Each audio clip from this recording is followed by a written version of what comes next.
যেই শিক্ষার সাথে ইসলাম ও মুসলমানের ধর্মের কোনো শিক্ষা থাকবে না, সেই শিক্ষা একজন মানুষের জন্য কোনো শিক্ষাই হতে পারে না। একজন মানুষ অনেক বড় ডাক্তার ইঞ্জিনিয়ার হতে পারে, কিন্তু আল্লাহর কাছে সেটা 2 পয়সার কোনো দাম নাই। ইসলাম ও মুসলমানদের সেটা 4 পয়সার কোনো কাজে আসবে না।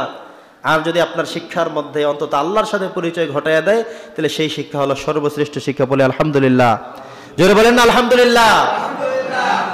আমাদের শিক্ষা প্রতিষ্ঠানগুলো নিয়ে কিছু কথা।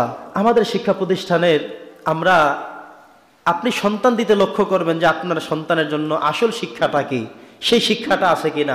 আমরা করি কি, একজন সন্তানের বয়স যত, তার পিঠের মধ্যে যে ব্যাগটা দিয়ে দেওয়া হয়েছে তার বইয়ের সংখ্যা হলো তার চেয়ে 2-3 গুণ বেশি। এত বই সন্তানের কাঁধে চড়াইয়া দেওয়া হয়, এই সন্তান প্রতিষ্ঠানে যেতে চায় না, স্কুলে যেতে চায় না, মাদ্রাসায় যেতে চায় না, কিন্ডারগার্টেনে যেতে চায় না, প্রাইভেট পড়তে চায় না। কোনো বাবা মার উচিত না আপনার সন্তানকে জোর করে, বাধ্য করে, পিটিয়ে মেরে প্রতিষ্ঠানে পড়াবেন, প্রাইভেটে পাঠাবেন, রাত্রে জাগিয়ে পড়তে বসাবেন, জোর করে না। বরং একজন সন্তানকে বোঝাতে হবে লেখাপড়া করার মধ্যে কি স্বাদ, কি মজা, কি পাবে, কার সাথে পরিচয় হবে, ফিউচার কি হবে, তাকে বোঝাতে হবে আগে। ঠিক কিনা বলেন? আমরা এমন ভাবে কতগুলো বই দিয়ে দিই যে বইগুলোর ভারে, বইগুলোর টেনশনে ওর পড়ালেখা সব শেষ। পিটিয়ে মেরে পড়ালেখা করাতে আল্লাহ রাসূল নিষেধ করেছেন।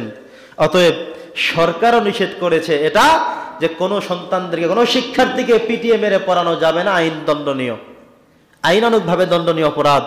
আমি এর সাথে 1000বার একমত, এটা শরীয়ত আইন।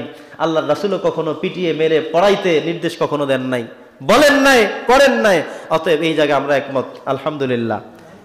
প্রিয় বন্ধুরা আমার, তো শিক্ষা প্রতিষ্ঠানে আমরা এত পরিমাণে এদেরকে দেই, দেখবেন আমাদের এই অঞ্চলগুলোর স্কুল, মাদ্রাসা, প্রতিষ্ঠানগুলো তো যেই দিন বাচ্চারা শুনবে যে আজকে 3 ঘন্টা পর ছুটি হয়ে যাবে, ওরা আনন্দে লাফালাফি করে।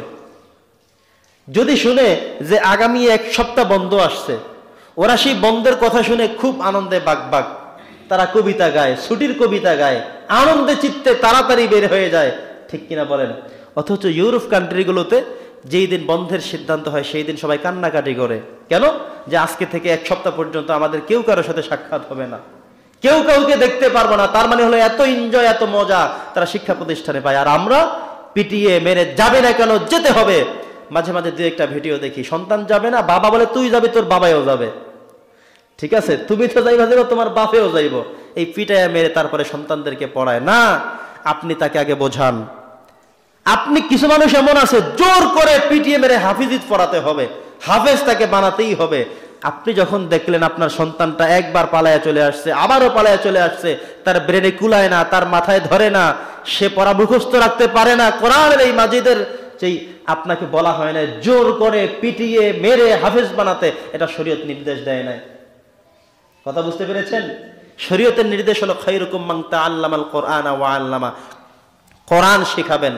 তলাবুল ইলমি ফরিদাতুন আলা কুল্লি মুসলিমিন ওয়া মুসলিমা, কতটুকু শিক্ষা ফরজ সেটা আপনি শেখাবেন। কিন্তু আমি পিটে মেরে তাকে প্রতিষ্ঠানে পাঠাতে হবে, পিটে মেরে তাকে হাফেজ বানাতে হবে, এটা কিন্তু কখনো এভাবে বলা হয় নাই। অতএব সাবধান, সন্তানদেরকে টর্চার করে পিটিয়ে মেরে কোনো প্রতিষ্ঠানও যেন শিশুদেরকে না গড়ায়, আর কোনো বাবা মাও যেন সন্তানদেরকে পিটিয়ে মেরে অমুক জায়গায় পড়বে না, আপনি সেখানেই পড়তে হবে, এটা যেন কখনো না হয়। এটা থেকে খেয়াল করবেন। আর বয়স অনুপাতে সাবজেক্ট ঠিক করে দিবেন, যে ছেলেটার বয়স মাত্র 4 বছর, আরে সে 8টা বই পড়বে কিভাবে? 5 বছরের সন্তান, তার জন্য 4টা বই এনাফ, 5টা বই যথেষ্ট, দরকার নেই। আর আপনি তাকে একেবারে কম্পিউটার শিখান, ইতিহাস শিখান, বিজ্ঞান শিখান, সাধারণ জ্ঞান দেন, কোরআন দেন, হাদিস দেন, এত পড়ান দরকার নাই। কম পড়ান, আস্তে আস্তে তাকে বড় করেন, আস্তে আস্তে তাকে চেনান, শেখান, আনন্দ যোগান। এরপরে সে কখনো আর পালিয়ে যাবে না, সে কখনো তাড়িয়ে যাবে না, সে পড়তে আসবে প্রতিষ্ঠানে। ইউরোপ আমেরিকার মতো সেই জায়গাগুলোতে ওরা ছুটির দিনে কান্না করে, আর আমার গ্রামের ছেলেগুলো ছুটির দিনে আনন্দ উৎফুল্ল লাফালাফি করে যে বন্ধ পেয়ে গেলাম 1 সপ্তাহের, বন্ধ পেয়ে গেলাম 15 দিনের। এই আনন্দের দরকার নাই, বরং শিক্ষা ব্যবস্থা আরো কমিয়ে আনতে হবে। আর ওই শিক্ষা প্রতিষ্ঠানে আপনি দিবেন, ওই শিক্ষা আপনি শিক্ষিত করাবেন যেখানে অন্তত কোরআন শিক্ষার একটু হলেও ব্যবস্থা আছে। যেই জায়গায় কোরআন শিক্ষার কোনো ব্যবস্থা নাই, সেখানে কিন্তু আপনি আসামি হয়ে যাবেন। আপনার সন্তানকে প্রাইমারিতে দিচ্ছেন, দেন। আমার জানা মতে প্রাইমারির 5 পর্যন্ত যে ধর্ম শিক্ষা নামে যা আছে, সেখানে একেবারে কিছু একটা শিখতে পারবে এমন কোনো সিলেবাস আসলে নেই।